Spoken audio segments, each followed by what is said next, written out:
Blessy ga mama ga hale phone di yango hello tawro Blessy ga mama ga hale Blessy ki mandir salsi mandir gi mapa da gi mama pogi ko hajing ngahak nang chatlo ba nung sa yam yak khai sai hai ba lu moi si gi nungai ba na kanu me am upam bi me am ho bu se chalo duk lai jo tawro Blessy gi to he lai khoram ba mafam do jump karo jump karo tu jaldi karo lai jo tawro ma यार यार सजरा Blessy nungai ema haiba aina sabase poraga oin chatlagi ana ngasidi mai taw do angai di kupa sapane ba mama tata ha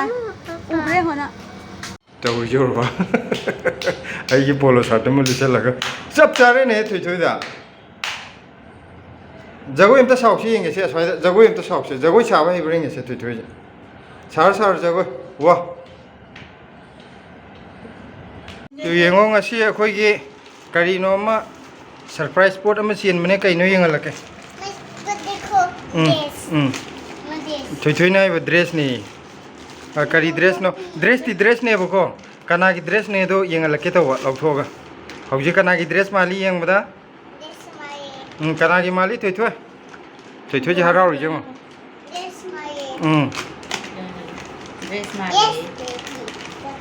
si kana gi dress no adu serang do lo ya na ba yam phache gai gan wah ati adu asang apa ko ni natro देखो अखोगी मथक तो थारी बपोतु की dress वही ले रमे तिथोगी वही रमद्रे ब्लेसी ना my dress वही रमगद्रा खन बदा खोगी पाम्बी की ड्रेस वही ले रमे तु सेरंग अतै के लो नि यादे सेगाय रखबदा अदुगी येंदेम नि पि ओइदा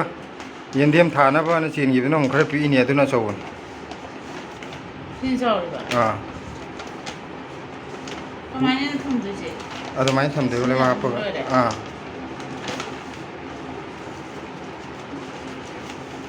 येंगे हयेंग थार के येंगे हम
ꯃꯄꯥꯟꯁꯦ ꯇꯤꯡꯉꯣ ꯁꯥꯔꯒ ꯂꯣꯏꯅꯃꯛ ꯀꯪꯈ꯭ꯔꯦꯕ ꯁꯤ ꯑꯗꯨꯅꯗꯤ ꯂꯩꯕꯥꯛꯁꯤ ꯁꯤꯗꯗꯤ ꯄꯥꯝꯕꯤꯁꯤꯕꯨꯗꯤ ꯂꯩꯕꯥꯛꯅ ꯍꯦꯟꯅ ꯇꯥꯡꯕꯅꯤꯅ ꯁꯤ ꯀꯩꯅꯣ ꯇꯧꯔꯒꯦꯕ ꯍꯪꯒꯥꯝ ꯈꯔ ꯇ꯭ꯔꯥꯏ ꯇꯧꯔꯒꯦ hanggang matsakra matam budi nati ko durju thado yenge hekto honarage sine khon khalis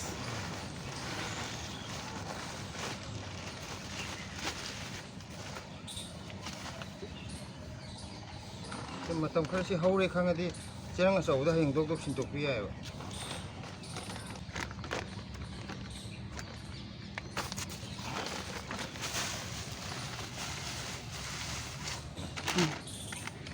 amani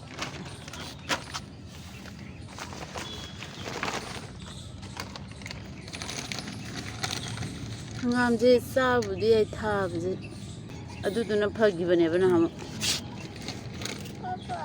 sisina chawri ro sidegi chawbo leiriba adudaju khara lokthokani paibu ke suyam tharoi taram tene side ahum marim chatlani sona kangi degi ahum marim chatla aini yengisina ne aini asidi apam yaw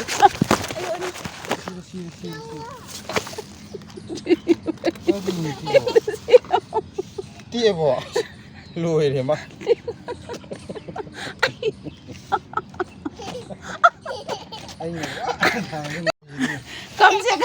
कम से कम ब्लेसी हंस लिया C name जी ताव ये name जी फम्मे बा आई जी sorry हो चलाक सारे आई न मया के चपचा था के अरे जरे ला छे मोद में आनी नो ओ नो लोइरे न तौरी सिदे प्रॉब्लम लामा सिदे लेबा का सिलो येशन यंदेमगी प्लास्टिक अनौब सिनबसिदा मा कनो तौग्रेब लई याद्रेब कलक पोय करिब तंगजल फमुरि इंदौरे यंदेम नम लई अदुम सोनो जुबे को असी वीडियो फिल्म जे तौ नम दिए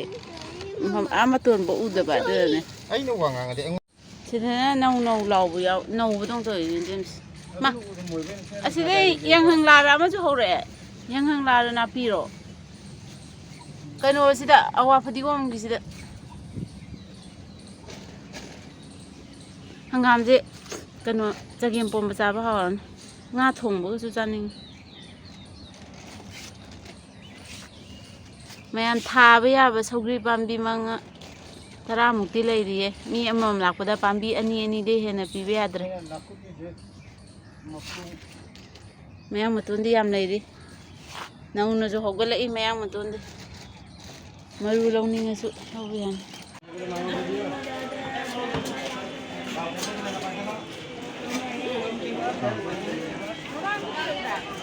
जाने यानी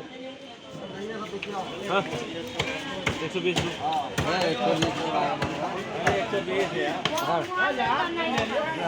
120 का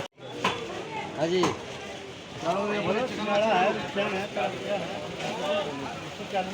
चाहिए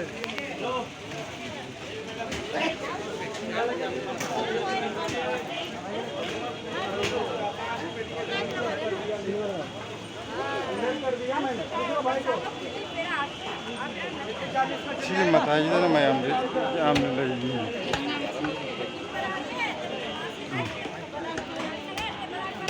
देखो थबम चथोकदना थेंगे हलकपा अदो पांबी जे हौजे इसिंग खर चाइबिरमद्रगदि हयेंग लोइना खुइदरदवा अदुगी इसिंग चाइबिगेना काखलैनी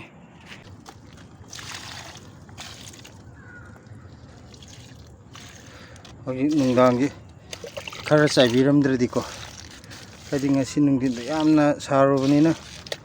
sida khara tekhat haudragadi si chaidragadi kemta tekhalarweba mana yamba yamdaba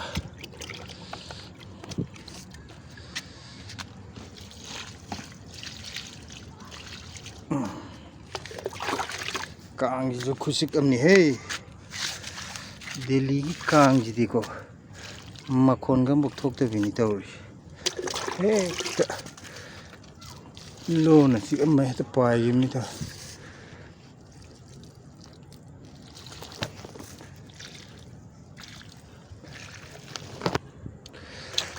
aina hogdikta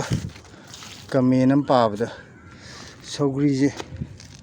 matun khara thadat piyo kaino to pa longak na ban hai natradi masa pak longaroina aduni adu thadat ke masa khara yam longal laga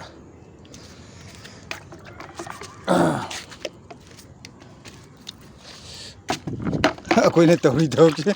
kana gumam di ura tandai boni de yamna ais masi thabak si taw hongna di kai kalam do mal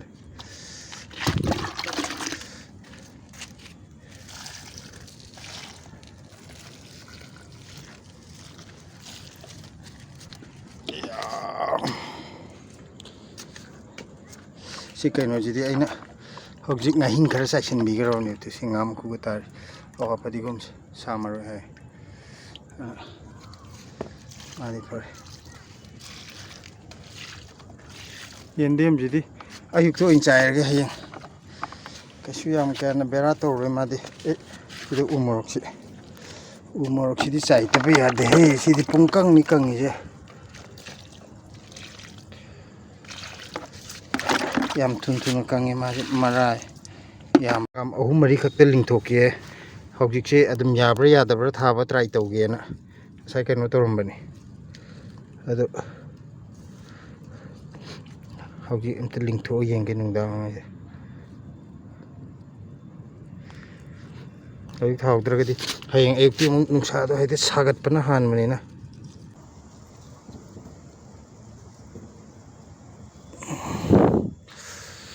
mapan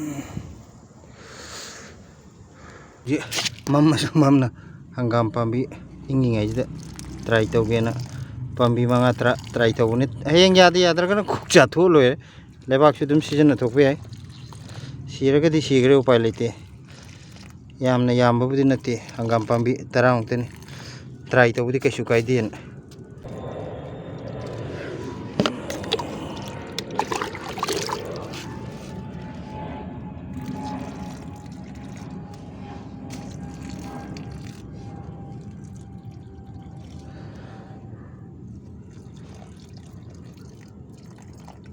tusi hojik ing ngai jida